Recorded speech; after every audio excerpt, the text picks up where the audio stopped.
Участники ралли-рейда, направившегося на республиканский фестиваль путешествия на полюс холода, добрались до Хандыги. О том, как участники добрались и куда отправились далее, расскажет Мария Винокурова. Участники чемпионата по ралли-рейду на призы главы города Якутска, направляющиеся на республиканский фестиваль путешествия на полюс холода, добрались до Хандыги, преодолев 410 километров.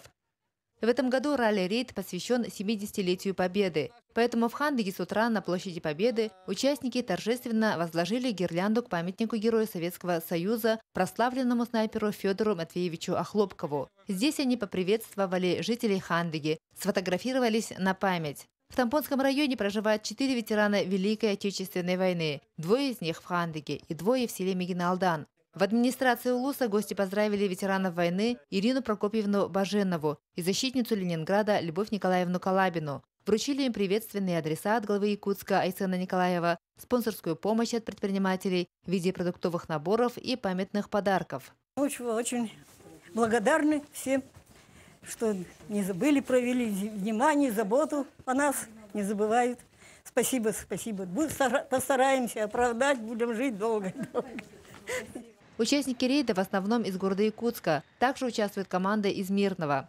Экипажи от Якутска до Хандыги проехали без поломок, не считая разбитого лобового стекла и фары, 410 километров.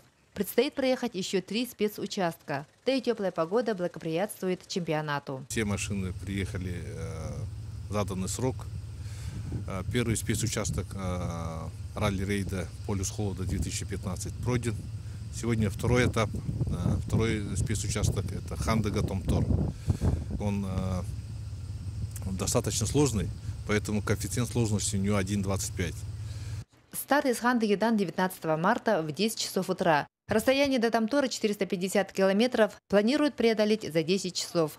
Машины стартовали с разницей в 5 минут. Последними выехали судейская машина и машина МЧС. Мария Винокурова, Джилстан Толстяков, НВК Саха, Хандыга.